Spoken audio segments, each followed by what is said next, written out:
آج کی جو گفتگو ہے وہ اس کا خلاصہ آپ کے ہاتھ میں موجود ہے۔ میں چاہتا ہوں کہ یہ آپ ذرا کھول کے رکھیں اپنے سامنے، اس لیے کہ میں اس تقریر کو اسی کی ترتیب کے ساتھ آج آپ کے سامنے کرنا چاہتا ہوں۔ دیکھیے، پہلی بات یہ جو میں نے یہاں بارہا بیان کی ہے اس کا صرف اشارہ کروں گا کہ قرآن مجید میں اشارات موجود ہیں اور احادیث نبویہ میں تصریحات موجود ہیں کہ قیامت سے قبل کل روئے ارضی پر حکومت الہیہ قائم ہوگی، جس کو ہم حکومت الہیہ بھی کہہ سکتے ہیں، نظام خلافت علی منہاج النبوہ بھی کہہ سکتے ہیں، اور دین حق کا غلبہ بھی کہہ سکتے ہیں، جو بھی چاہے کہہ لیں۔ Call the rose by any name it will smell as sweet. آپ گلاب کے پھول کو نام کوئی بھی دے دیں، اس کی خوشبو تو وہی رہے گی۔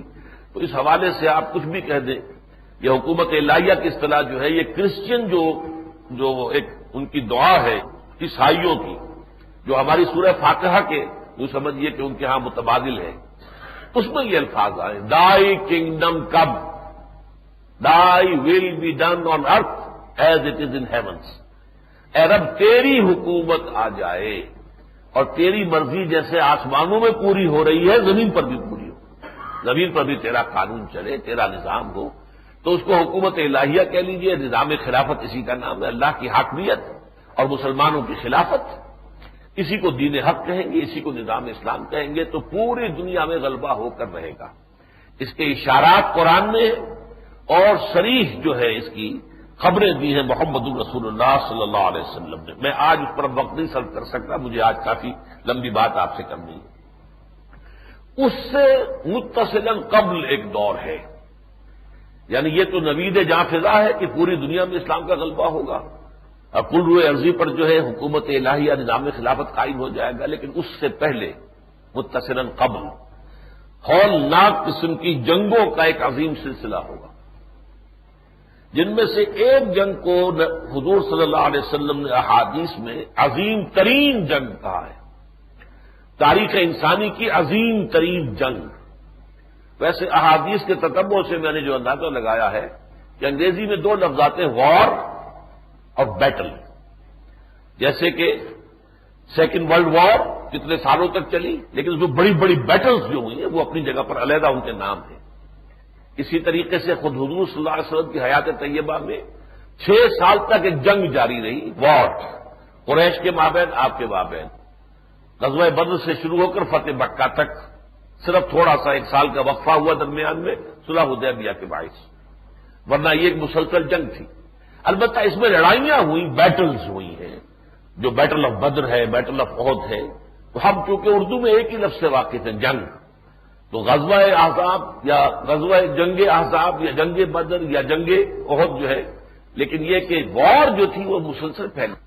تو میرا یہ خیال ہے کہ جس کی خبر دی گئی حدیث میں الملحمۃ العظمی یا الملحمۃ الکبریٰ، وہ وار کے معنی میں نہیں، بیٹل کے معنی میں، کہ دنیا کی سب سے بڑی لڑائی کہ جس کے اندر انسانیت کا کچھ تو خون ہوگا بہت بڑے پیمانے پر۔ اسی کی طرف اصل میں سورہ کہف کی پہلی آیت میں اشارہ ہے، الحمدللہ الذی انزل علی عبدہ الکتاب ولم یجعل لہ عوجا قیما لینذر بأسا شدیدا من لدنہ ویبشر المؤمنین الذین یعملون الصالحات ان لہم اجرا حسنا۔ کل تعریف اس اللہ کے لیے ہے جس نے اپنے بندے پر، محمد پر صلی اللہ علیہ وسلم کتاب نازل فرمائی، اور اس کتاب میں کوئی کجی نہیں رکھی، کوئی ایچ پیچ نہیں ہے، کوئی پہیلیاں نہیں بجوائی ہیں، کتاب مبین ہے، قیماً ہمیشہ قائم رہنے والی اور سیدھی، لینذر بأسا شدیدا من لدنہ، تاکہ خبردار کرتے کہ ایک بہت بڑی جنگ آنے والی ہے، بہت بڑی جنگ آئے گی جس کے اسباب اللہ کی طرف سے خصوصی طور پر پیدا کیے جائیں گے۔ یہ ہے وہ جنگ جو اب یوں سمجھیے کہ نوع انسانی اس کے دہانے پر کھڑی ہوئی ہے۔ لینذر بأسا شدیدا من لدنہ ویبشر المؤمنین الذین یعملون الصالحات، ساتھ ہی یہ بشارت دے دے یہ کتاب اہل ایمان کو جو نیک اعمال کرتے ہوں گے، ان لہم اجرا حسنا، ان کے لیے بہت عمدہ اللہ تعالیٰ کے ہاں ان کا اجر ہے، ماکثین فیہ، اس اجر میں وہ ہمیشہ ہمیشہ رہیں گے، پھر وہاں سے جنت سے انہیں نکلنا نہیں ہے۔ ماکثین فیہ ابدا وَيُنذِرَ الَّذِينَ قَالُوا اتَّخَذَ اللَّهُ وَلَدًا، اور خاص طور پر قرآن نازل ہوا کس لیے؟ تاکہ خبردار کرنے محمد صلی اللہ علیہ وسلم ان لوگوں کو جنہوں نے یہ کہا ہے کہ اللہ نے بیٹا بنایا۔ یہ جو دنیا میں اس وقت جو موجود ہیں مذاہب، ان میں صرف ایک مذہب ہے عیسائیت، جو جس کی بنیاد ہی حضرت مسیح علیہ السلام کی ابنیت پر ہے۔ وہ صرف ولد نہیں کہتے، ابن کہتے ہیں، ابن بیٹے کو کہتے ہیں، کی بات نہیں حضرت مسیح علیہ السلام کو۔ یہ اتنا بڑا شرک ہے، کبرت تو ہے نہیں سے اسفا۔ اور دو آیتیں آخری جو ہیں اس کی، وَإِنَّا لَجَاعِلُونَ مَا عَلَيْهَا صَعِيدًا جُرُزًا، اور جو کچھ زمین پر ہے ایک وقت آئے گا کہ ہم اسے چٹیل میدان بنا دیں گے، اور جو کچھ ہے اوپر چور چور ہو کر رہ جائے گا۔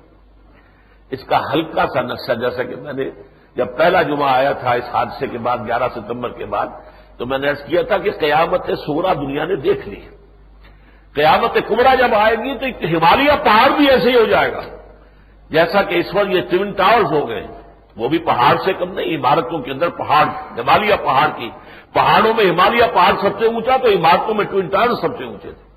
اس حوالے سے دیکھیے کہ جیسے کہ سورہ طہ میں فرمایا وَتَرَى الْجِبَالَ فَتَحْسَبُهَا جَامِدَةً وَهِيَ تَمُرُّ مَرَّ السَّحَابِ، تم ان پہاڑوں کو دیکھتے ہو بڑے جمے ہوئے، ٹھوس ہیں، مضبوط ہیں، لیکن تم دیکھو گے کہ وہ اس دن بادلوں کی طرح چل رہے ہوں گے۔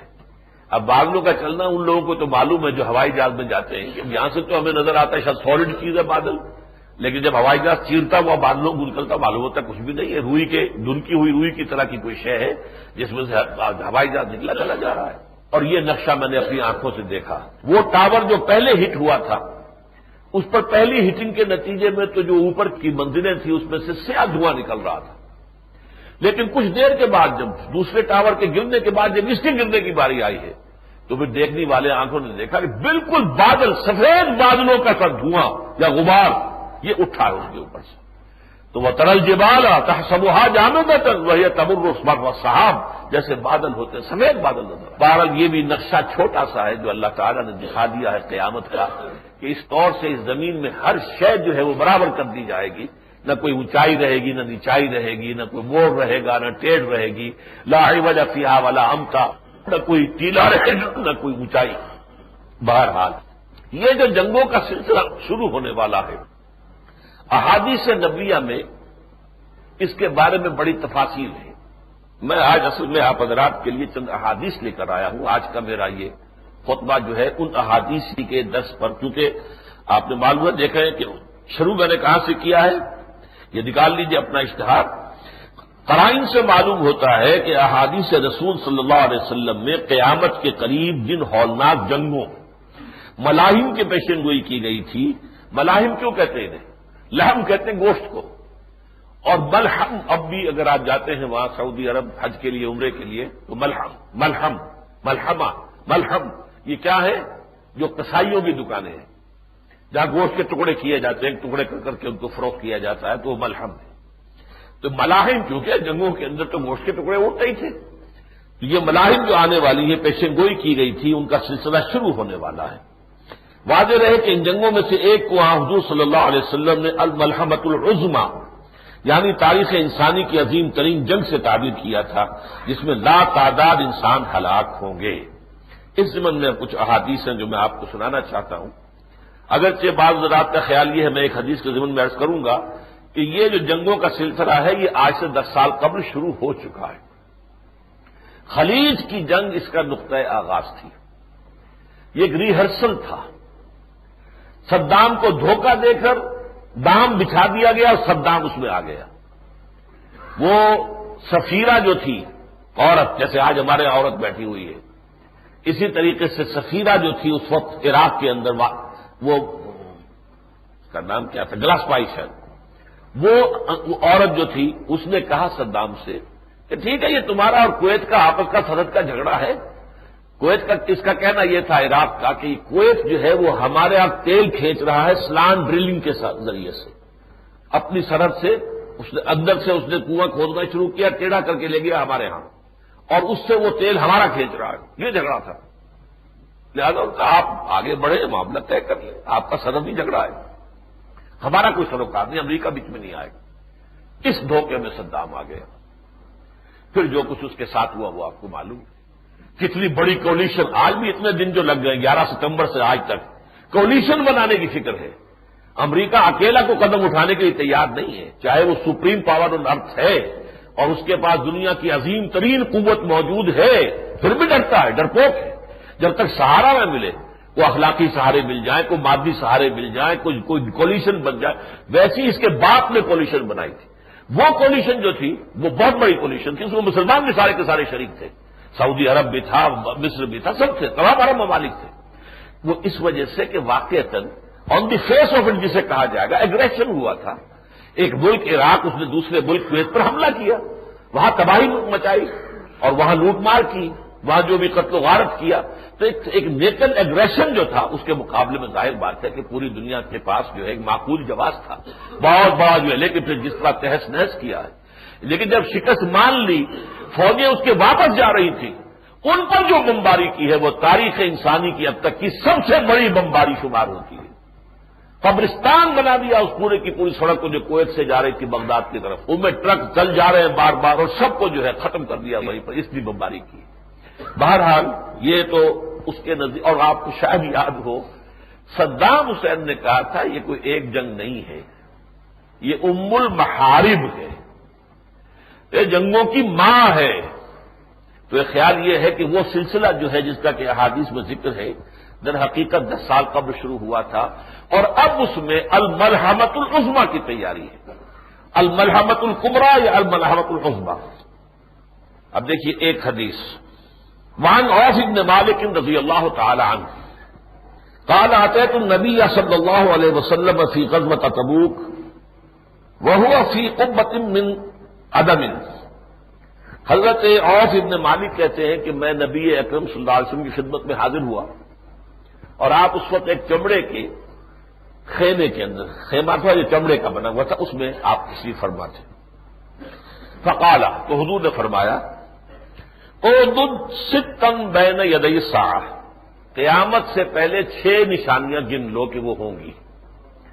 اب یہ اس حدیث کو خاص طور پہ سمجھ لیجئے کہ ویسے تو بعض جگہ 10 نشانیاں آئی ہیں قیامت کی اور بہت آئی ہیں، یہاں 6 وہ ہیں جن میں سے 3 تو بالکل حضور کے زمانے سے متصل ہیں اور 3 وہ ہیں جو قیامت کے قریب آنے والی ہیں. فرمایا موتی، پہلی قیامت تو یہ ہے، یوں سمجھو کہ میرے بعد قیامت کا دور ہے، چونکہ آپ نے کہا انما بعثت انا والساعۃ کہاتین، میں اور قیامت ایسے جڑے ہوئے، میرے بعد کوئی نبی نہیں اور اس کے بعد تو بس قیامت ہی آنے والی ہے. ثم فتح بیت المقدس، پھر اس کے بعد دوسری بات کیا ہوگی کہ جیسے کہ حضرت عمر کے زمانے میں ہوا رضی اللہ تعالی عنہ کہ بیت المقدس فتح ہو گیا. ثم موتان یاخذ فیکم کقعاص الغنم، پھر ایک تمہارے اندر وبا پھیل جائے گی، یہ بھی حضرت عمر کے زمانے میں کہ جیسے بکریوں کی وبا ہوتی ہے جس میں بکریاں بڑھتی چلی جاتی ہیں، یہ تعاون کا ایک دورہ ہوا تھا، وبا پھیلی تھی. اب یہ 3 نشانیاں تو تھی حضور کی زندگی کے متصل بعد، 3 وہ ہیں جو قیامت کے قریب میں آئیں گی. ثم استفادۃ المال، پھر مال اتنا ہو جائے گا تمہارے پاس، دولت اتنی ہوگی، حتی یعطی الرجل 100 دینار فیظل ساخطا، یہاں تک ایک شخص کو 100 دینار بھی دیے جائیں گے تو بھی وہ ناراض ہوگا. یعنی یہ کہ کم دیا تم نے، کسی سائی کو اگر 100 دینار دیے جائیں گے تو اس پر بھی وہ ناراض ہوگا، خوش نہیں ہوگا کہ مجھے کوئی بڑی شے مل گئی. ثم فتنۃ، پھر ایک ایسا فتنہ اٹھے گا لا یبقى بیت من العرب الا دخلته، وہ گھر عرب کا کوئی گھر نہیں بچے گا جس میں وہ فتنہ داخل نہ ہو جائے. اب ٹیلی ویژن کا فتنہ، یہ ہر گھر میں ایک موسیقی کا بھی اڈا ہے اور ایک ڈانس کا بھی اڈا ہے اور وہ یعنی کا اور فحاشی کا اڈا ہے، اور جو لگے ہوئے ہیں جتنے بھی اوپر کے چینلز جو ہیں وہ سب آ رہے ہیں، تو ایک گھر بھی نہیں بچے گا. ثم ہدنۃ یکون بینکم و بین بنی الاصفر، پھر ایک صلح ہوگی، معاہدہ ہوگا تمہارے اور زرد رو لوگ جو ہیں، یہ یعنی رومی مراد ہیں، گورے، ان کے مابین. فیغدرون، پھر ایک وقت آئے گا کہ وہ دھوکہ دیں گے، غداری کریں گے. اس وقت تو سعودی عرب سے بڑی صلح ہے نا. خاص طور پر یہ نوٹ کر لیجئے کہ حضور کے زمانے میں جب یہ کم کا لفظ آتا ہے، تم، اس وقت تک کیونکہ ابھی اسلام صرف عربوں تک محدود تھا، تو وہاں اکثر و بیشتر عرب مراد ہوتے ہیں. وہ تو بعد میں پھر داخلے آئے ہیں نا، داخل ہوئے ہیں، امت جو ہے پھیلتی چلی گئی ہے، لیکن وہ بات کی بات ہے. حضور کے دور تک آپ کے مخاطب اصل میں کون تھے؟ صرف عرب تھے. بین بنی اصفر، عربوں کے اور ان رومیوں کے، عیسائیوں کے درمیان جو ہے وہ ایک معاہدہ ہوگا. فیغدرون فیاتونکم، پھر وہ غداری کریں گے اور تم پر حملہ آور ہوں گے. فیاتونکم تحت 80 غایۃ، 80 جھنڈے لے کر آئیں گے. تحت کل غایۃ 12 الفا، اور ہر جھنڈے کے نیچے 12,000 فوجی ہوں گے. 1 ملین، 9,60,000. 12,000 کو 12 کو 80 سے ضرب دیجیے، 12 کے 96، 9,60,000. یہ اس وقت جو جمع ہو رہی ہے کولیشن جس بڑے پیمانے کے اوپر، اور ممالک جو ہے وہ ساتھ دینے کے اوپر جو ہے وہ عہد کرتے چلے آ رہے ہیں. آج ہی تھوڑی دیر میں آپ کے ٹونی بلیئر صاحب تشریف لا رہے ہیں، پردھان جو ہے منتری وہاں کا آ رہا ہے. یہ ساری چیزیں کیوں ہو رہی ہیں پوری دنیا کے اندر؟ وہ جو رنگ فیلڈ ہے وہ پھر رہا ہے دنیا میں. سعودی عرب گیا، وہاں سے خالی ہاتھ گیا ہے، ویسے مصر سے بھی خالی ہاتھ لوٹا ہے. اس لیے کہ اب جو معاملہ ہوگا اس میں یہ عالم عرب ان کا ساتھ نہیں دے گا، بلکہ انہوں نے الٹی ضمانت مانگی ہے کہ وہاں اصل میں اسرائیل نے جو پٹی نے پڑھائی ہے وہ یہ کہ ساتھ ہی عراق پر بھی دوبارہ حملہ کرو، یمن پر بھی حملہ کرو. یمن میں جو ہے اڈا بنا ہوا فنڈامنٹلسٹ کا، اور وہاں پر بھی چونکہ ان کا جہاز جو ہے وہاں پر بہت زبردست جنگی جہاز کول جو ہے اس کو ہٹ کیا ہے اور اس کو تباہی آئی ہے، یا اس کو بھی لو. لیکن یہ وعدہ کر رہے ہیں ان سے عربوں سے کہ نہیں، ہم کسی عرب ملک پر کوئی حملہ بھی نہیں کریں گے. یہ ظاہر بات ہے کہ اس میں بھی وہ جھوٹ ہوگا ان کا. لیکن یہ آپ نوٹ کر لیجئے کہ یہ روایت صحیح بخاری کی ہے. صحیح بخاری کی روایت جو ہے درایت اور روایت کے اعتبار سے مستند ترین روایت شمار ہوتی ہے. اس کے بارے میں جو الفاظ آئے ہیں 2 حدیثوں میں، حضرت معاذ بن جبل رضی اللہ تعالی عنہ سے، یہ ابو داؤد اور ترمذی میں یہ روایت آئی ہے. اس میں الملحمۃ العظمی کا لفظ آیا ہے. عظمی اعظم کا مؤنث ہے. اعظم سب سے بڑی، جنگ عظیم سے جنگ اعظم، اعظم سب سے بڑی، تو سب سے بڑی جنگ الملحمۃ العظمی. یہی حدیث حضرت معاذ بن جبل سے سنن ابن ماجہ میں بھی ہے، اور اس میں یہ الملحمۃ الکبریٰ کہا گیا. کبریٰ سب سے بڑی، اکبر سب سے بڑا، کبریٰ سب سے بڑی. سب سے بڑی جنگ جو ہوگی وہ یہ ہوگی جس میں کہ 80 جھنڈوں کے تلے آئیں گے، اور وہ سب کے سب جو ہیں وہ رومی عیسائی ہوں گے، اور وہ مسلمانوں پر حملہ آور ہوں گے. اب تیسری حدیث، اس حدیث میں اصل میں اشارہ ہے جنگ خلیج کی طرف. بعض لوگوں کا خیال ہے اصل میں احادیث کا یعنی ایک مفہوم جو اس سے متبادل ہوتا ہے وہ تو لے لینا چاہیے لازماً، لیکن زمانے کا ٹائم ٹیبل، کسی شے پر اس کا قطعیت کے ساتھ انطباق، یہ جو ہے ضمنی چیزیں ہیں، گمان کی چیزیں، اس میں مغالطہ بھی ہو سکتا ہے. اس لیے کہ حضور نے تاریخیں تو نہیں دی ہیں اس میں، حضور نے یہ تو نہیں بتایا پہلے کیا ہوگا پھر کیا ہوگا. لہذا ان احادیث کو جمع کیا گیا ہے، تو اس سے باہر انٹرپریٹ کرنے والوں نے اسے جنگ خلیج سمجھا ہے، وہ میں آپ کو بتا رہا ہوں. وعن ذی مخبر، یہ حضرت ذو مخبر سے یہ روایت ہے. قال سمعت رسول اللہ صلی اللہ علیہ وسلم یقول، فرماتے کہ میں نے حضور کو یہ فرماتے سنا، ستصالحون الروم صلحا آمنا، ایک وقت ایسا آئے گا کہ تم عیسائیوں کے ساتھ ایک بہت امن والی صلح کر لو گے. یہ وہ امن والی صلح تھی، سارے عرب ممالک نے ان کا ساتھ دیا ویسٹ کا. فتغزون انتم وهم عدو من ورائکم، پھر تم اور وہ یعنی عیسائی اور تم عرب مل کر جنگ کرو گے ایک دشمن سے جو تمہارے پیچھے ہوگا. ورائکم، اب نقشہ ذہن میں رکھیے، مسجد نبوی میں حضور اگر خطاب کر رہے ہیں اور اس کا رخ جو ہے اگر ہو چکا ہے خانہ کعبہ کی طرف، نماز پڑھنے والوں کا، نمازیوں کا، ان کے پیچھے کون سا ملک ہے؟ عراق. عراق جو پشت پر ہے. عراق کے اوپر جو حملہ ہوا اس میں یہ سب کے ساتھ شامل تھے. فتنصرون، پھر تمہاری مدد کی جائے گی. وتغنمون، تمہیں بہت سا مال غنیمت بھی ملے گا. وتسلمون، تم محفوظ رہو گے. عرب پر کوئی مصیبت نہیں آ سکی اس وقت. حالانکہ اسکڈ میزائل ایک پھینکا، ادھر کو تھوڑا سا نقصان کیا، لیکن یہ کہ عرب بالکل ثابت و سالم رہا ہے. ثم ترجعون حتى تنزلوا بمرد ذی طلول، پھر تم لوٹو گے وہاں سے جنگ سے، اور پھر ایک اونچے ٹیلے پر تمہارا پڑاؤ ہوگا. اس کے بارے میں گمان ہے کہ اب جو بیس بنا ہوا ہے امریکن نجد میں، نجد ٹیلے کو کہتے ہیں، اونچی جگہ کو کہتے ہیں، وہاں تمہارا پڑاؤ ہوگا۔ فَيَرْفَعُ رَجُلٌ مِّنْ أَهْلِ النَّصْرَانِيَّةِ الصَّلِيبَ، عیسائیوں میں سے ایک شخص صلیب کو بلند کرے گا، فَيَقُولُ غَلَبَ الصَّلِيبُ، صلیب کی فتح ہو گئی، یہ فتح گویا کہ عیسائیت کی فتح شمار ہوگی۔ فَيَغْضَبُ رَجُلٌ مِّنَ الْمُسْلِمِينَ، تو مسلمانوں میں سے ایک شخص کو غصہ آ جائے گا، غضبناک ہو جائے گا وہ، فَيُدَقُّهُ، وہ اس صلیب کو توڑ کے پھینک دے گا۔ فَعِندَ ذَلِكَ تَغْدِرُ الرُّومُ، اب جو ہے وہ رومی عیسائی جو ہیں یہ اس صلح کے سے بغاوت کریں گے، بے وفائی کریں گے، وَتَجْمَعُ لِلْمَلْحَمَةِ، اور اس عظیم جنگ کے لیے تیاری کریں گے۔ وَزَادَ بَعْضُهُمْ، بعض لوگوں نے اس روایت میں یہ الفاظ بھی اضافہ کیے ہیں، فَيَسُورُ الْمُسْلِمُونَ إِلَىٰ أَسْلِحَتِهِمْ، تو اہل ایمان جو ہیں وہ بھی اپنے اپنے جو ان کے اسلحہ ہیں ان کی طرف دوڑیں گے لینے کے لیے، فَيَقْتَتِلُونَ، وہ جنگ کریں گے، فَيُكْرِمُ اللَّهُ تِلْكَ الْعَصَابَةَ بِالشَّهَادَةِ، لیکن اللہ اس گروہ کو شہادت کی عزت عطا فرما دے گا۔ یہ واقعہ کسی بھی وقت ہو سکتا ہے، جیسے آپ کو معلوم ہے الخبر، یہ ذی مخبر ہیں جن کی روایت ہے، اور الخبر وہ جگہ ہے جہاں پر ان کی بہت بڑی بلڈنگ کے اوپر جو ہے اسامہ ہی کے ساتھیوں نے، جو بھی تھے عرب کے اندر سے ہوا تھا وہ معاملہ، انہوں نے بمباری کی تھی، اڑایا تھا، اور اس میں کافی جو امریکی مارے گئے تھے۔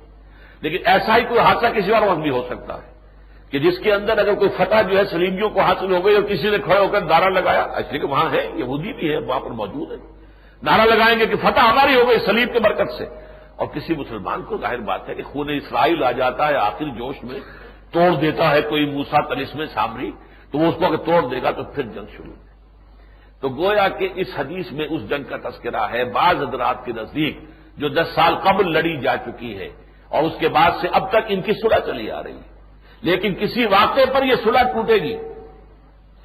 اب آئیے ایک ذرا طویل حدیث سے عبداللہ ابن مسعود سے رضی اللہ تعالی عنہ، یہ ہے اس ملحمہ کی اصل شکل جو آ رہی ہے۔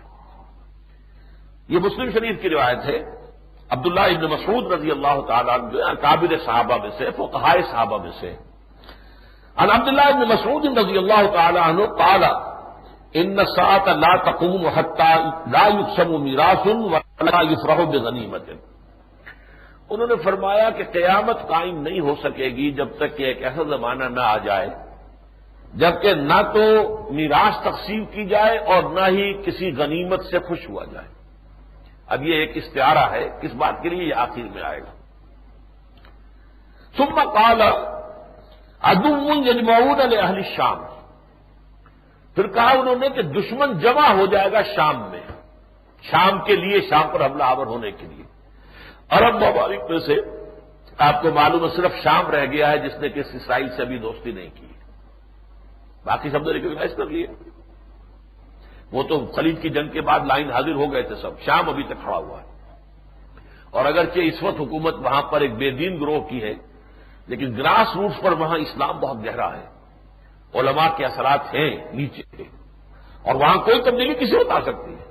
یہ حافظ الاسد کا بیٹا بشار بیٹھا ہوا ہے، لیکن یہ کہ اس کا تختہ الٹنے میں دیر نہیں لگتی، لیکن یہی سب سے بڑا مرکز بنے گا اہل اسلام کا۔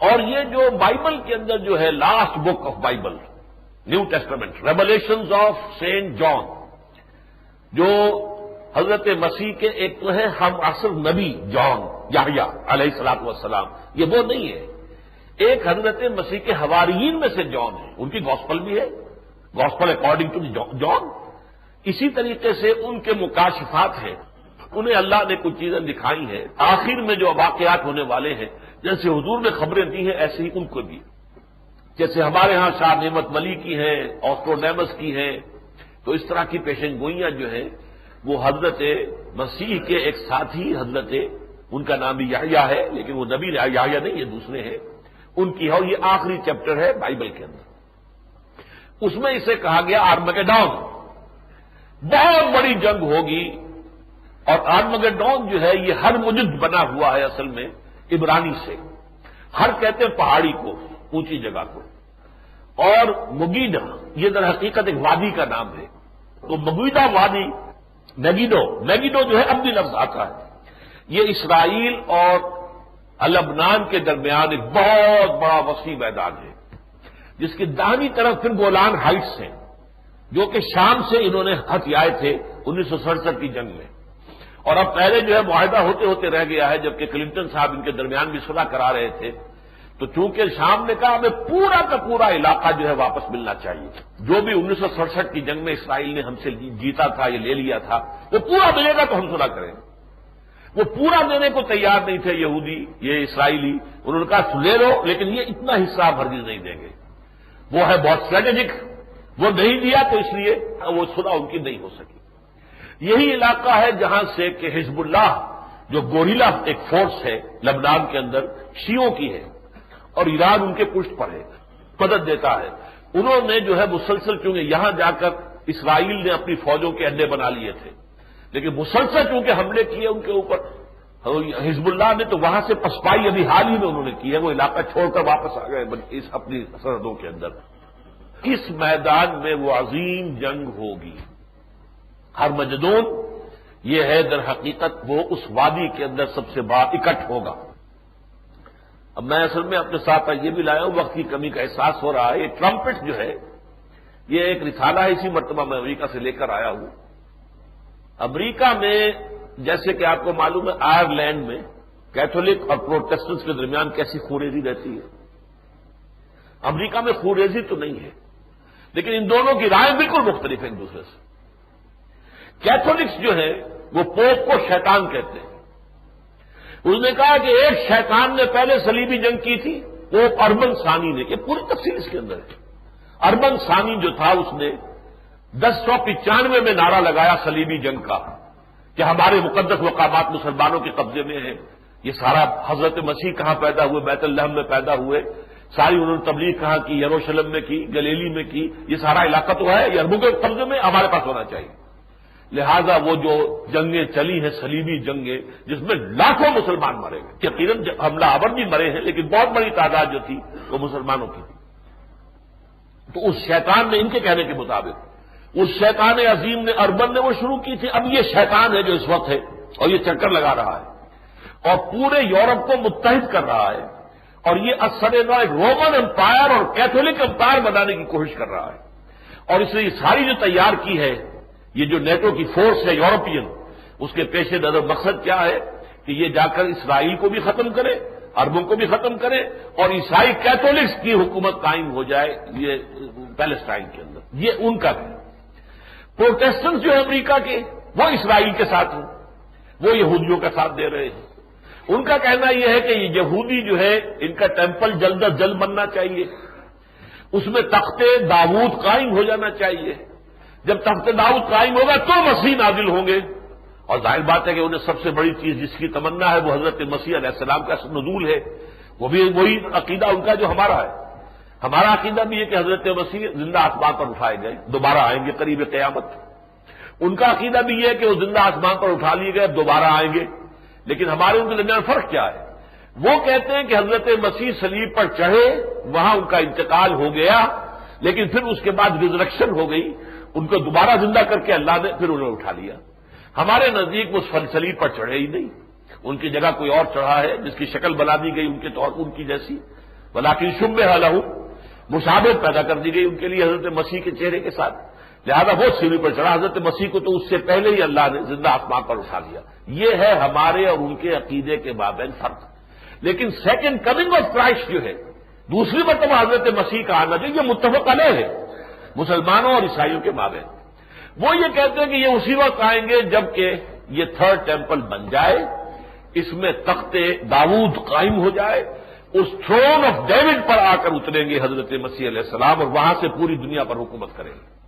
تو گویا کہ ان کا تعلق جو ہے، ان کو کہتے ہیں کرسچن زائنسٹ، یعنی یہودیوں کے اور اسرائیل کے جو سب سے بڑے جو طرفدار ہیں اس وقت امریکہ میں وہ کرسچنز ہیں، پروٹیسٹنٹس ہیں، ایونجلسٹ جن کو کہا جاتا ہے، بڑے بڑے ان میں جو ہے بلی گراہم جیسے جو بڑے بڑے وائس، بڑے بڑے خطیب ہیں۔ بہرحال اس پر تو کیونکہ ایک کتاب بھی لکھی ہے سفر الحوالی صاحب نے، وہ غالباً ہم نے بھی چھاپی ہے، کراچی سے کتاب چھپی ہے، اس وقت یہاں موجود نہیں ہے، بہرحال اس کی تفسیر اس کے اندر موجود ہے۔ تو صورت یہ ہے کہ یہ جگہ ہے جہاں پر کہ جنگ ہوگی۔ فرمایا یجمع لہم اہل الاسلام عدو یجمعون لاہل الشام، شام پر حملہ کرنے کے لیے جو دشمن ہیں عیسائی وہ جمع ہو جائیں گے. وَيَجْمَعُ لَهُمْ أَهْلُ الْإِسْلَامِ، اسلام والے لوگ بھی، مسلمان بھی ان کا مقابلہ کرنے کے لیے جمع ہو جائیں گے.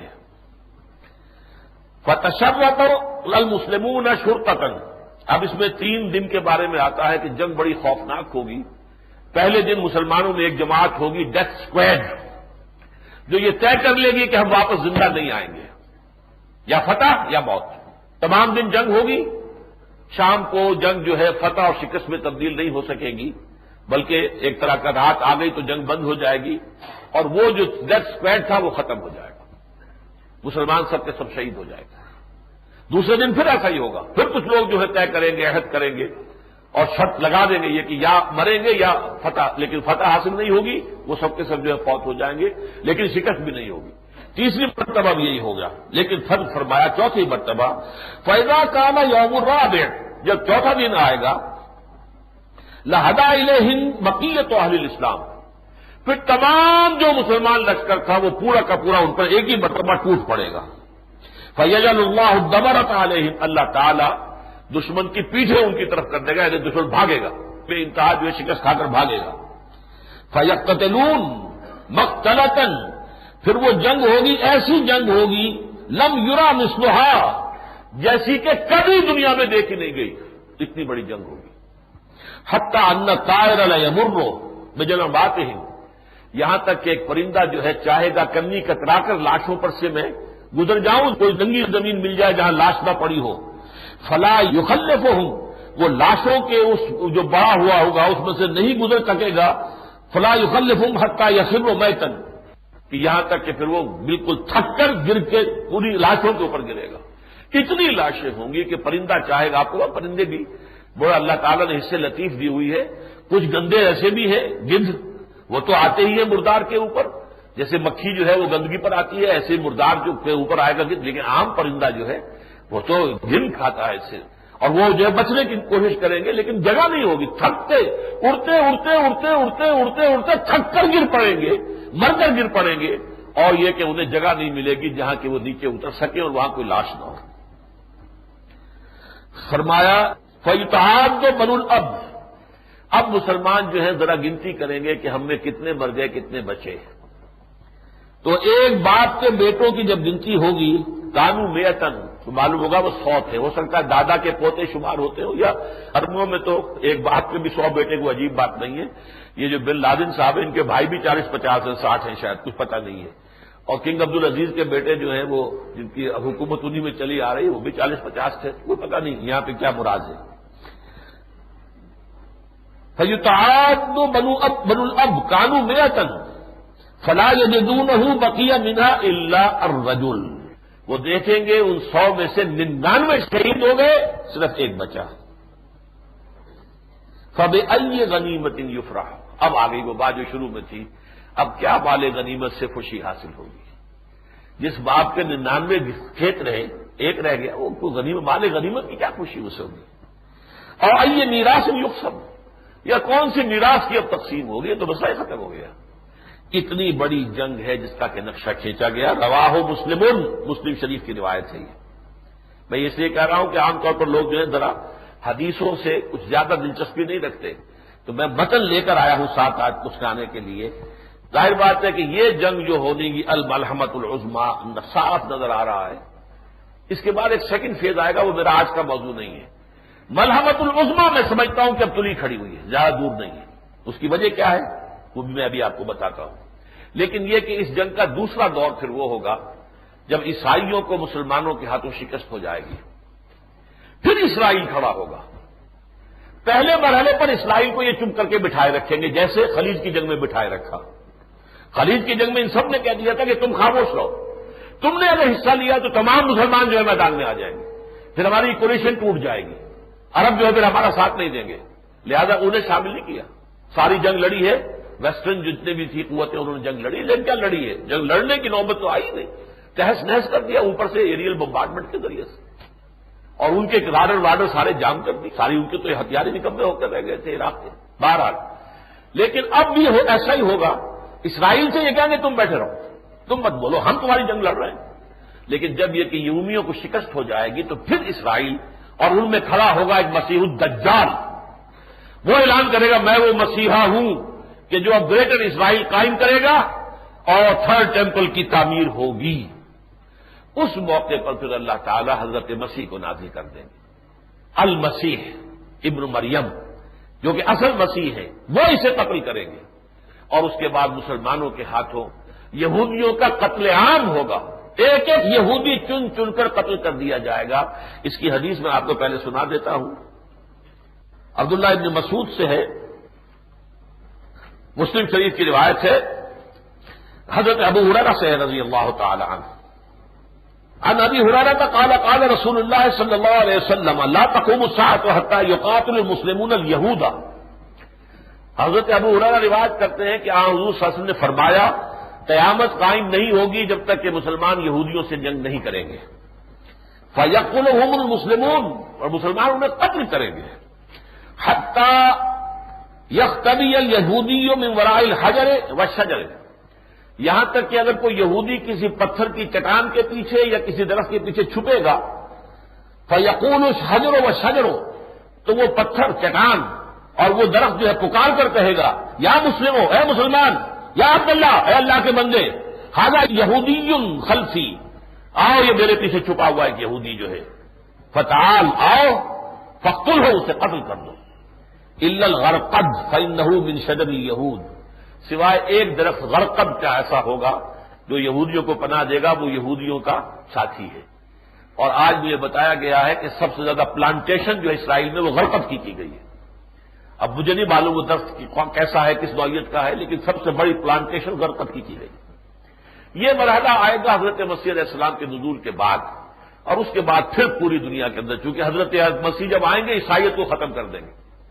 عیسائیت کی عبادت سارا کھڑا ہوا ہے صلیب کے اوپر، وہ کہہ رہے صلیب پر میں چڑھائی نہیں، تم کیا کس چکر میں پڑے ہوئے ہو، یکسر الصلیب، وہ صلیب توڑ دیں گے۔ شریعت موسیٰ میں سور حرام تھا، انہوں نے اپنے لیے حلال کر لیا، وَيَقْتُلُ الْخِنزِيرَ، خنزیر کو قتل کر دیں گے، یعنی اس کا کھانا ممنوع کر دیں گے، اور اس کے بعد جو ہے ان کا مذہب عیسائیت جو ہے ایز سچ ختم ہو جائے گا، اور تمام عیسائی دنیا مسلمانوں میں شامل ہو کر، اور پھر یہ قوت بنے گی جو پوری دنیا کے اوپر اسلام کو غالب کرے گی۔ آخری مرحلے میں یاجوج ماجوج کا ایک حملہ ہوگا، اور عام طور پر سمجھا جاتا ہے کہ وہ روس اور چین ہوں گے۔ اس وقت تک غالباً یہ جو ملحمۃ العظمیٰ ہے اس میں یہ علیحدہ کھڑے رہیں گے، ساتھ نہیں آئیں گے۔ لیکن اس کے بعد جب آخری مرحلہ ہو جائے گا اور جب مجھے نظر آئے گا اب تو اسلام جو ہے اس کا بول بالا ہو گیا پوری دنیا میں، تو ظاہر بات ہے کہ یہ لوگ تو ملحدین میں سے ہیں، یہ مقابلہ کرنے کے لیے آئیں گے، اللہ تعالیٰ خاص طرح سے ان سب کو ہلاک کرے گا، اور پھر پوری دنیا میں اللہ کے دین کا غلبہ ہو جائے گا، جہاں سے کہ میں نے بات آج شروع کی تھی۔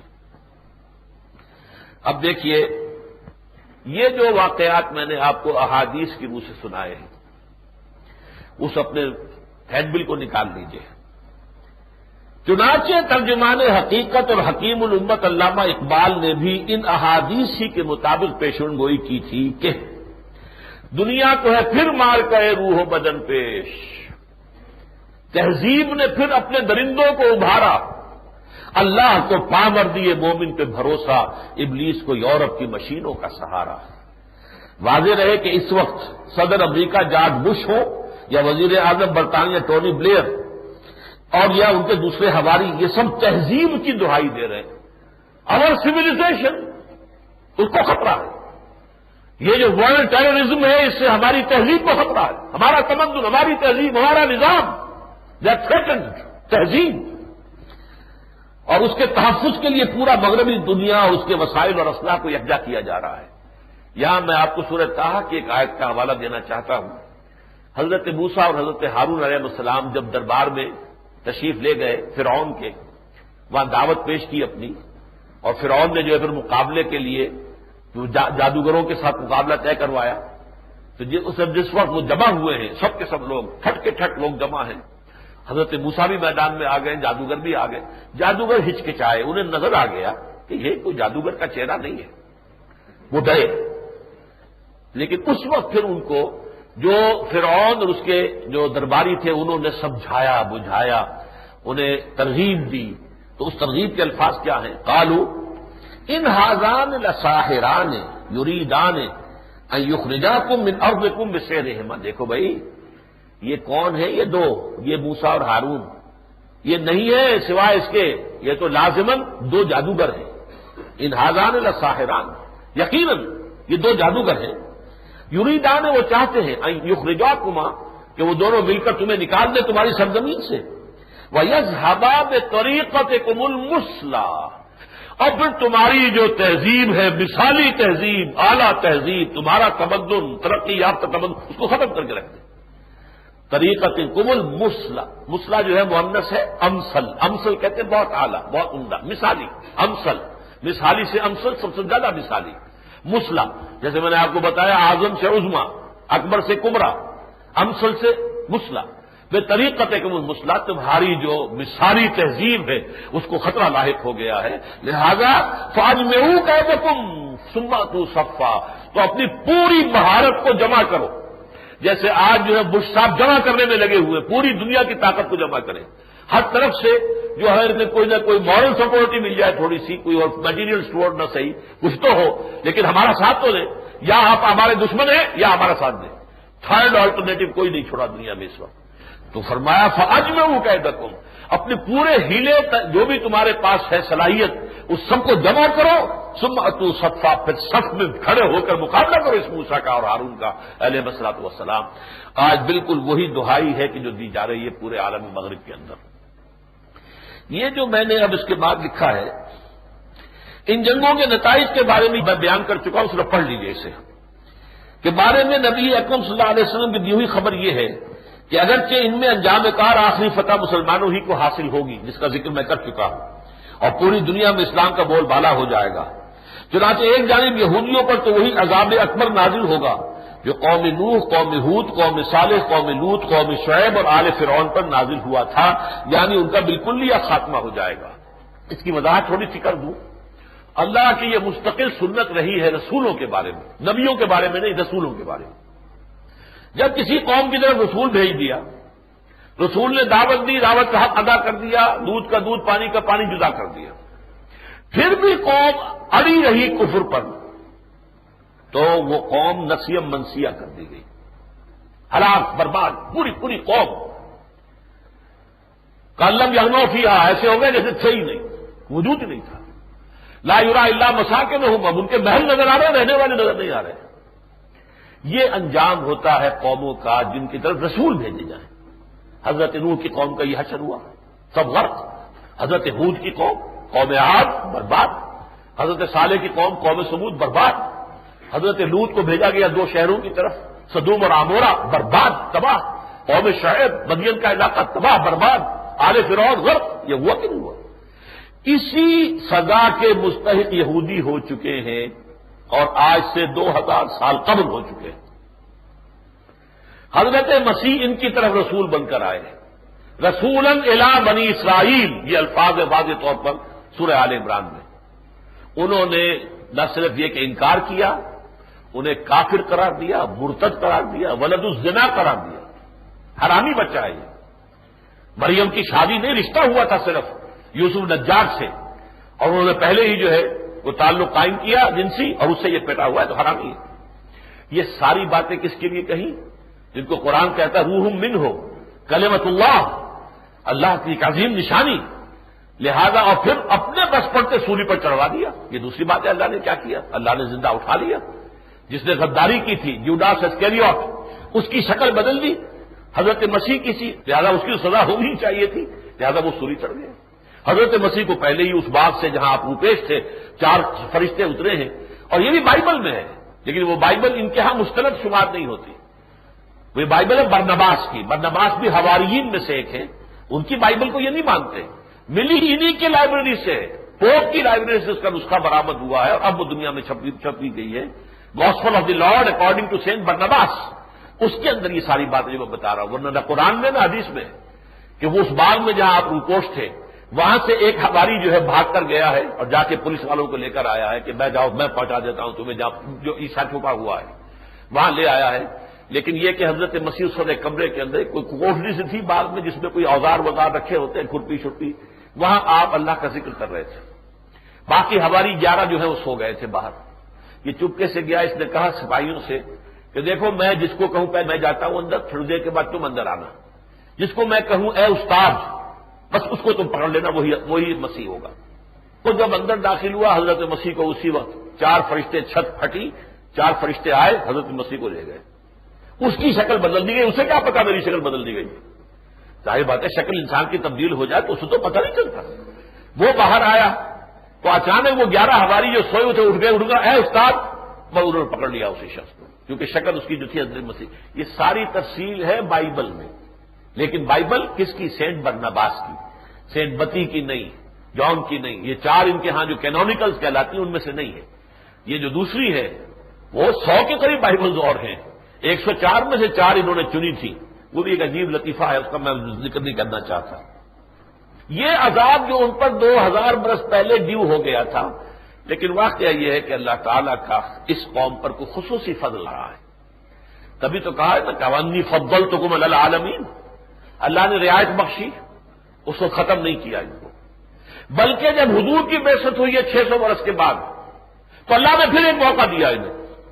سورہ بنی اسرائیل کے پہلے رکوع میں ہے عَسَىٰ رَبُّكُمْ أَن يَرْحَمَكُمْ وَإِنْ عُدتُّمْ عُدْنَا، دیکھو تمہارا رب اب بھی تم پر رحم فرمانے کے لیے تیار ہے، لیکن اگر تم نے وہی سرکشی اختیار کی جو عیسیٰ کے خلاف کی تھی تو ہم بھی پھر وہی کریں گے جو ہم کرتے رہے ہیں۔ وَإِنْ عُدتُّمْ عُدْنَا وَجَعَلْنَا جَهَنَّمَ لِلْكَافِرِينَ حَصِيرًا إِنَّ هَٰذَا الْقُرْآنَ يَهْدِي لِلَّتِي هِيَ أَقْوَمُ، اب یہ قرآن آ گیا ہے، یہ ہے سیدھے راستے کی طرف رہنمائی کرنے والا، لہذا جھٹپٹ اس کے سائے میں آ جاؤ اور محمد الرسول اللہ پر ایمان لے آؤ، ورنہ تم پر پھر وہ عذاب آئے گا۔ وہ عذاب کا وقت ہے جو حضرت مسیح کے ہاتھوں آئے گا۔ اللہ نے حضرت مسیح کو بھی اٹھا لیا، وہ آئیں گے اور انہی کی نگاہوں کے سامنے، بلکہ ان کی نگاہوں کے ذریعے سے یہودی پگھل جائے گا۔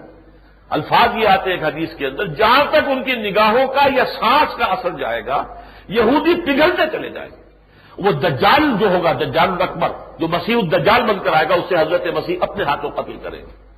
اسی دمشق، اسی شام میں، دمشق کی جو مسجد جامع عموی ہے اس کے سفید مینار کے اوپر حضرت مسیح کا نزول ہوتا ہے، تو واقعہ آئے گا، تشبیہ پوری دنیا دیکھے گی اور ان کے سامنے جو ہے یہ واقعات آنے والے ہیں۔ تو یہودیوں کا تو وہی حشر ہوگا، نہیں ان کے بالکل یہ خاتمہ ہو جائے گا، اور جس عظیم ترین اسرائیل کے وہ خواب دیکھ رہے ہیں وہ ان کا عظیم ترین قبرستان بن جائے گا۔ اور دوسری جانب عیسائیت ایک مذہب کی حیثیت سے ختم ہو جائے گی اور پوری عیسائی دنیا اسلام میں داخل ہو جائے گی۔ تاہم ابتدائی مراحل میں مسلمانوں بالخصوص عربوں پر شدید مصائب آئیں گے اور مسلمانوں کو عیسائیوں کے ہاتھوں بہت سا جانی نقصان اٹھانا پڑے گا۔ آخری فتح جو ہے اس سے پہلے اس امت کو بھی کچھ سزا ملنی ہے اپنی بدعمالیوں کی۔ ہم جب بھی انگریزوں سے آزاد ہوئے، فلسطینی اور فرانسیسیوں سے آزاد ہوئے، کہیں اور سے آزاد ہوئے، ہسپانویوں سے آزاد ہوئے، ہالینڈ کے لوگوں سے آزاد ہوئے، کہیں بھی ہم نے آزاد ہو کر اسلام قائم نہیں کیا۔ یہ جرم چھوٹا تو نہیں ہے۔ پہلے ہم کہتے تھے ہم کیا کریں، انگریز کی حکومت ہے، ہم مجبور ہے، ملکن جبریت، اب تو مجبور ہے بالکل۔ اب تو آپ آزاد ہیں، آپ کے صدر صاحب بھی مسلمان ہیں، مصر کے صدر حسنی مبارک بھی مسلمان ہیں، یہ سب مسلمان ہیں، حکومتیں مسلمان کہلاتی ہیں، ممالک کو آپ مسلمان ملک کہتے ہیں، کہیں ہے اسلام؟ یہ تو ہمیں سزا تو ملنی ہے نا۔ اللہ کی لاٹھی جو ہے وہ بے آواز ہے، آتی ہے سزا اللہ کی طرف سے، وہ ڈھیل ضرور دیتا ہے، پھر ایک دم جو ہے جیسے کہ پھانسی کا تختہ کھینچ لیا جاتا ہے، ایسے قوم کا ایک دم اچانک آ جاتا ہے، مقتتاً اچانک بڑھاوا آ جاتا ہے، لیکن ڈھیل سے انسان کو دھوکہ نہیں کھانا چاہیے۔ چنانچہ اب محسوس ہوتا ہے کہ یہ بٹی دہکنے ہی والی ہے، وقت میں آج زیادہ لے لوں گا، آپ گھبرائیے نہیں۔ دیکھیے یہودیوں کے صبر کا پیمانہ لبریز ہو گیا ہے، اس لیے کہ صاف نظر آ رہا ہے کہ یہودیوں کے صبر کا پیمانہ لبریز ہو چکا ہے۔ وہ صبر کس معنی میں ہے؟ آپ یہ نہ سمجھیں میں تعریف کر رہا ہوں کہ یہ بڑی صابر قوم ہے، اس میں تو کوئی شک نہیں، بڑی سخت قوم ہے، سخت جان۔ جو ان کے اوپر دنیا کی ان کی تاریخ کے اندر جو سخت عذاب آئے ہیں، نبوکدنضر کے ہاتھوں آئے، یونانیوں کے ہاتھوں آئے، اشوریوں کے ہاتھوں آئے، پھر رومیوں کے ہاتھوں آئے، پھر ابھی جو ہٹلر کے ہاتھوں آئے جرمنی کے، ہے کس قدر سخت جان قوم ہے، پھر بھی موجود ہے، نسلیں موجود ہے، 2000 سال کے بعد ملک بنا لیا اپنا۔ سن 70 عیسوی میں نکال دیے گئے تھے فلسطین سے، نکل جاؤ یہاں سے، ڈایاسپورا شروع ہو گیا، 500 برس تک تو یہ داخل ہی نہیں ہو سکے، عیسائیوں کا غلبہ تھا، کیونکہ سن 300 عیسوی کے اندر قسطنطین جو تھا، ایمپرر کانسٹنٹائن آف روم، وہ عیسائی ہو گیا، پوری مملکت جو ہے عیسائی ہو گئی، اور عیسائی سمجھتے تھے ہمارے خدا کو سولی چڑھانے والے ہی ہیں، خدا کا بیٹا خدا ہی ہو گیا نا، اس کو سولی انہوں نے چڑھائی ہے، لہذا بدترین دشمن تھے ان کے، انہیں سخت پرسیکیوشن کا سامنا تھا، نکال دیے گئے تھے، بھاگ جاؤ، منتشر ہو گئے تھے، ڈائسپورا کہتے ہیں اسے، ہمارا دور انتشار۔ 500 برس پہلے یہ واقعہ ہو چکا ہے حضور کی ولادت سے، 571 عیسوی میں حضور کی ولادت مبارکہ ہے، اور سن 70 میں یہ واقعہ ہوا، 500 برس گزر چکے تھے۔ اور پھر یوں سمجھیے کہ جب حضرت عمر کے زمانے میں یروشلم فتح ہوا ہے تو انہوں نے پھر ان کے ساتھ رعایت کی کہ تم آ سکتے ہو، یہاں داخل ہو سکتے ہو، اپنے مقدس مقامات کی زیارت کر سکتے ہو، لیکن عیسائیوں نے جب ہینڈ اوور کیا تھا بیت المقدس حضرت عمر کو رضی اللہ تعالی عنہ، تو یہ شرط لگا دی تھی آپ یہاں پر یہودیوں کو آباد ہونے کی اجازت نہیں دیں گے۔ عیسائی تو بدترین دشمن تھا نا یہود کا، یہ شرط ان کی طرف سے آئی ہوئی، حضرت عمر نے قبول کر لی۔ یہی شرط ہے کہ جو آخری خلیفہ جو یعنی ترک جو تھا سلطان عبد الحمید، اس کے اتنی بڑی بڑی انہوں نے لالچ پیش کی ہے، رشوتیں پیش کی کہ ہمیں وہاں پر آباد ہونے کی انہوں نے اجازت نہیں دی، سازش کر کے انہوں نے وہ خلافت ختم کروائی، اور پھر 1917 میں بالفور ڈیکلریشن انگریزوں کے ذریعے سے انہوں نے وہاں پہ آباد ہونے کی اجازت لے دی۔ سن 70 سے نکلے ہوئے 1917 میں آئے، تو کتنی محنت کی انہوں نے، یہ تو طویل داستان ہے، میں جو پرسوں تقریر کروں گا اس میں گویا اس کی تفصیل آ جائے گی، اس کا پھر آپ کو ویڈیو آڈیو مل جائے گا۔ بڑی محنت کی اس قوم نے، کس طرح عیسائیوں کو اپنے تابع کیا ہے، دشمنوں کو تابع کر لیا، اس وقت چھائے ہوئے عیسائیوں کے اوپر، پروٹیسٹنٹ عیسائی تو ان کا عادت کار ہے، وہ یہودیوں سے بڑھ کر اسرائیل کو پشپنا اور مددگار ہے، تو اب تو خاص طور پر کیتھولک جو عیسائی ہیں وہ بھی ساتھ دے رہے ہیں، لیکن یہ ہے کہ اتنا نہیں، کیتھولکس کا نقطہ نظر مختلف ہے، پھر بھی پروٹیسٹنٹس کے ذریعے سے، چونکہ برطانیہ سب سے بڑا ہیڈ تھا پروٹیسٹنٹس کا، اور اسی طریقے سے امریکہ اس وقت سب سے بڑا ہیڈ بن گیا پروٹیسٹنٹس کا، اور یہی دونوں ہیں جو آپ کو نظر آتے ہیں بھارتی طور پہ، بش صاحب ہے یا ٹونی بلیئر ہے۔ باقی تو یہ کہ کوئی کسی کے ساتھ کوئی گفتگو ہو رہی ہے وہاں جا رہے ہیں، پہلے نیٹو نے کہہ دیا تھا کہ ہمیں کوئی آپ نے پروف وغیرہ نہیں دیے، اب مان لیا ہے، پہلے ہمارے ہاں بھی یہ تھا کہ کوئی پروف نہیں آیا، اب پتہ نہیں کون سا پروف دکھا دیا ہے۔ اب بھائی پروف ہے تو اسے سامنے لاؤ نا، وہ خفیہ کیوں ہے؟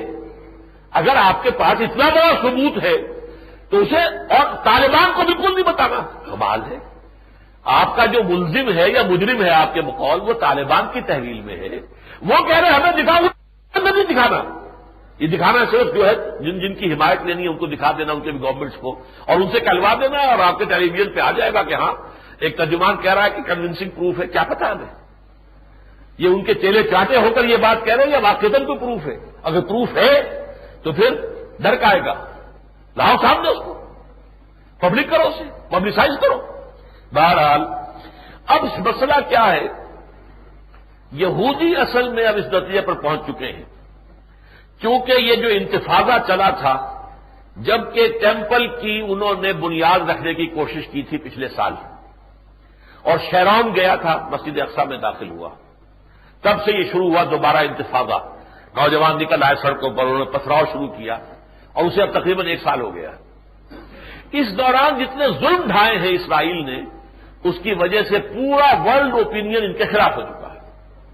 ڈربن میں یونائٹڈ نیشنز کے تحت جو کانفرنس ہو رہی تھی اس میں اسرائیل کو قرار دیا جا رہا تھا کہ یہ ریشسٹ ملک ہے اور ٹیررسٹ ملک ہے۔ ملک ایک تو ٹیررسٹ گروپس ہوتے ہیں، ٹیررسٹ جماعتیں، یہ ملک جو ہے it's a terrorist state, it's a racist state. امریکہ نے اپنا سارا وزن ڈالا وہاں ڈربن کانفرنس میں، اور بمشکل جو ہے اس ریزولوشن سے یہ الفاظ نکلوائے، یہ آپ کے علم میں ہے کہ نہیں؟ یورپ کی طاقتیں جو ہے نیٹو، وہ بھی اسرائیل کے خلاف بول رہی تھی، جرمنی نے بھی کہا تھا کہ نہیں یہ طرز عمل صحیح نہیں ہے جو اسرائیل نے اختیار کر رکھا ہے۔ یہ جو رائے عامہ اسرائیل کے خلاف جا رہی تھی، اور دوسری طرف انہیں جو ہے اب امپیشنس سے یہ چاہتے ہیں اپنا تھرڈ ٹیمپل بنانا، لہذا انہوں نے یہ چالاکی کی، یہ ساری دہشت گردی 99% یقین ہے مجھے کہ یہ دہشت گردی اسرائیل نے کرائی، موساد کے بغیر یہ ہو سکتا ہی نہیں تھا۔ اب تو یہ بات الگ مشورہ ہو رہی، میرے پاس 15-20 صفحے کا ایک مضمون آیا ہے شکاگو میں ایک ڈاکٹر امیر علی ہیں، انہوں نے پورا جو ہے وہاں کا تازہ ترین نقشہ کھینچ دیا ہے، کیا کیا انہوں نے دلائل دیے ہیں، کیا کیا شواہد پیش کیے ہیں، ان کی حقیقت کیا ہے۔ ظاہر بات ہے میں یہاں تو بیان نہیں کر سکتا اس کو، یہ سارا کا سارا جو ہے چھپا رہے ہیں، اصل بات ان پر واضح ہو چکی ہے۔ ان کا پلان کیا تھا؟ اس سے پہلے کہ ہم کوئی بڑا قدم اٹھائیں فلسطین میں، وہ بڑا قدم کیا ہوں گے؟ ایک تو یہ اب ایتھنک کلینزنگ چاہتے ہیں کہ فلسطین میں سے یہ تنتا ہی مک جائے، فلسطینیوں کو ختم کر دیا جائے، جیسے ہسپانیہ سے مسلمانوں کو ختم کیا تھا، جیسے بوسنیا سے مسلمانوں کو ختم کر رہے تھے، ایسے یہ تو رہیں گے تو یہ تو ہمیں جینے نہیں دیں گے، ہم ان کے 10 ماریں گے تو ایک تو یہ ہمارا بھی ماریں گے نا، لہذا یہ معاملہ چونکہ اب نہیں ہو سکتا سیٹل، کوئی سوال ہی پیدا نہیں ہوتا، لہذا ان کو ختم کرنا ہے یا انہیں دھکیل دینا ہے، اردن میں چلے جاؤ، تمہارا ملک اردن ہے، شرق اردن ہے، تمہارا اس اسرائیل سے اب کوئی سروکار نہیں۔ یہی ایونجلسٹ کہہ رہے ہیں کہ اسرائیل یہ چھوٹا سا ملک نہیں، یہ پورا علاقہ ہمارا اسرائیل ہے، یہ تو جو بھی اس میں سے پیلسٹائن کی ایک ریاست بنانے کا وعدہ کر لیا تھا امریکہ نے، یہ غلط ہے، اور یہ علاقے واپس کیوں دیے جا رہے ہیں؟ پیس فار لینڈ، لینڈ فار پیس، نو، ہمیں تو اور لینڈ چاہیے، ہمیں تو سارا سینائی پیننسولا لینا ہے، ہمیں مصر سے سارا ڈیلٹا کا علاقہ لینا ہے، سارا شام، سارا عراق، سعودی عرب سے شمالی علاقہ لے لینا بشمول مدینہ منورہ کے، اور ایک علاقہ خاص ہے ترکی کا، وہ بھی لینا، تب گریٹر اسرائیل بنانا ہے۔ تو جہاں تک یہ معاملہ اس پر ایک چپلشیم کے بابت ایک اختلاف رائے ہے، لیکن اس پر ان کا اتفاق ہو گیا ہے کہ ہم جلد از جلد اب ٹیمپل بنا دیں گے۔ وہ یہ کہتے ہیں یہودی 34 برس ہو گئے کہ یروشلم پر ہمارا قبضہ ہے، 1967 میں قبضہ ہو گیا تھا نا، پھر بھی ہم اپنا ٹیمپل نہیں بنا رہے، فائدہ کیا ہوا اسرائیل بنانے کا؟ آپ خود سوچئے، اپنے دل میں سوچئے، خدا نہ خواستہ، خدا نہ خواستہ، خدا نہ خواستہ کعبے کے ساتھ کوئی ایسا معاملہ ہو جائے تو آپ کے جذبات کیا ہوں گے؟ کہ ان کا کعبہ ہے، اس کی طرف رخ کر کے حضور نے بھی 16 مہینے نماز پڑھی ہے۔ ٹیمپل آف سولومن ایک دفعہ نبوکدنضر نے گرایا تھا، پھر بنایا، دوسرا ٹائٹس نے گرا دیا سن 70 میں جب انہیں نکالا ہے وہاں سے، اب وہ گرا پڑا ہوا ہے، 1900 برس سے گرا ہوا ہے، اب 34 برس سے ہماری اپنی حکومت ہے، پھر بھی ہم نے نہیں بنایا، تو فائدہ کیا ہوا اس قبضے کا؟ لہذا اب یہ 2 کام انہیں کرنے ہیں، ایک اسرائیل سے عربوں کا بالکل خاتمہ، ایتھنک کلینزنگ، جس کو میں نے یہ لکھا ہے، وہ ایک جانب فلسطینیوں کے خلاف کوئی بڑا اقدام کرنا چاہتے ہیں جس کے آگے بوسنیا کی نسل کشی، ایتھنک کلینزنگ ماند پڑ جائے گی، دوسری جانب ہیکل سلیمانی کی تیسری بار تعمیر کے لیے مسجد اقصی اور قبۃ الصغریٰ کو شہید کرنے کا فیصلہ کر چکے ہیں۔ چنانچہ 3 اکتوبر کے اخبارات میں یہ خبر آپ پڑھ چکے ہیں کہ انہوں نے کئی ٹن کے پتھر جو ہیں وہ بنائے ہیں، جس سے کہ وہ بنیاد رکھیں گے، اور بنیاد لا کر انہوں نے رکھ دی ہے یروشلم اس کے مسجد اقصی کے پاس، اس کے پہلو میں۔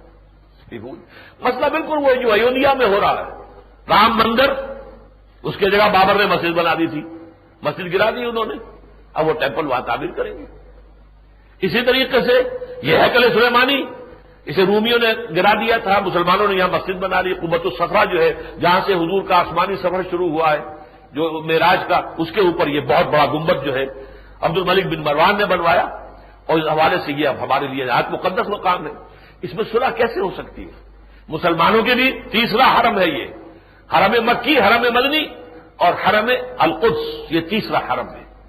اس حوالے سے مسلمان اس پر کوئی کمپرومائز نہیں کر سکتا، اور ان کی ساری جدوجہد یہ تھی کہ اس کے لیے ہمیں دوبارہ بنانا ہے اسے، اور گریٹر اسرائیل قائم کرنا ہے، تو صلح کیسے ہو سکتی؟ صلح کا کوئی امکان ہی نہیں، وہاں پر جنگ ہوگی۔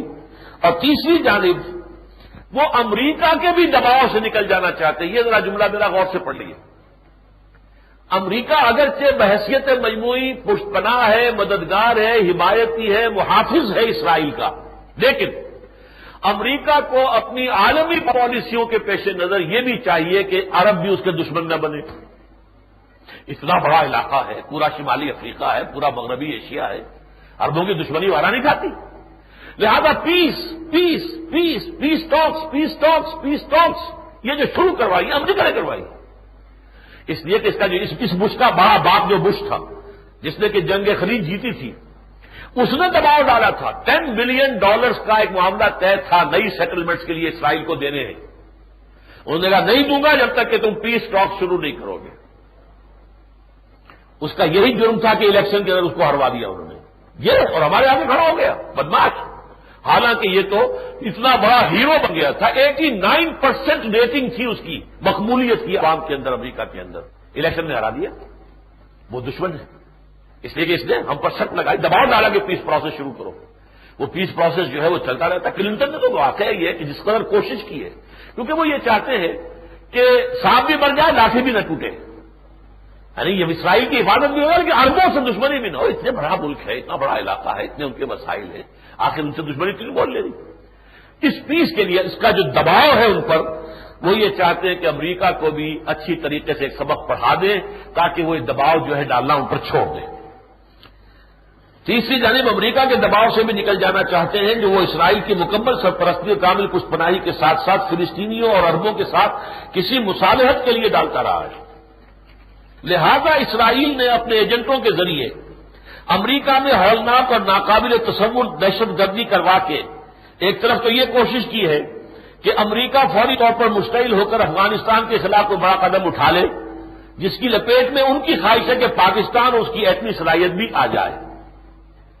اور دوسری طرف ایک سابق اسرائیلی وزیر اعظم نتن یاہو کی اس دھمکی پر بالفعل عمل کر کے کہ میں واشنگٹن میں آگ لگا دوں گا. اس نے ایک مرتبہ کہا تھا امریکہ جو ہے وہ اپنی حدود میں رہے، ہمارے اوپر دباؤ نہ ڈالے ورنہ میں واشنگٹن میں آگ لگا دوں گا. یہ Nitin Yahoo he is on record, تو دنیا کی اندر جو ہے ریکارڈڈ چیزیں ہیں، اس پر عمل کر کے دکھایا ہے تاکہ امریکہ کو بھی یہ ہوش آ جائے کہ ہمارے عزائم کے مقابلے میں کہیں آگے آؤ گے تو تمہاری اینٹ سے اینٹ بجا کر رکھ دیں گے. یہ ہے در حقیقت ایک تیر سے جو شکار کرنے کی انہوں نے کوشش کی ہے. اب ہوگا کیا یہ تو اللہ کے علم میں ہے. ان کی خواہش تو یہ تھی کہ ایک طرف افغانستان اور پاکستان ان دونوں کا قلع کما ہو جائے، اور کم سے کم یہ ہے کہ ایٹمی صلاحیت جو ہے پاکستان کی، جس کا انہیں خوف ہے. یہ سن 67 ہی میں وہ جو جنگ تھی، جو عرب اسرائیل جنگ کے بعد جشن منایا تھا فتح کا پیرس میں، جہاں زائنسٹ جمع ہوئے تھے، بن گوریون نے وہاں تقریر کرتے ہوئے کہا تھا ہمیں کسی عرب ملک سے کوئی اندیشہ، کوئی خوف، کوئی ڈر نہیں، ہمیں خوف ہے تو صرف پاکستان سے. لہذا پاکستان کی قوت کو نقصان پہنچانا اور پاکستان کی ایٹمی صلاحیت کو مفروض کرنا یہ ان کے مقاصد میں شامل ہے. اور اس میں ظاہر بات ہے کہ بھارت ان کا بھرپور ساتھ دے رہا ہے، سری نگر میں بم دھماکہ کروا کے، تاکہ یہ جو ہے ورلڈ ٹیررزم کے اندر اب وہ اسامہ اور اس کے عرب ساتھیوں کے ساتھ ساتھ جو کشمیر کے اندر مجاہد تحریکیں ہیں ان کو بھی ساری لپیٹ میں لے، ایک ہی لپیٹ میں لے جاؤ.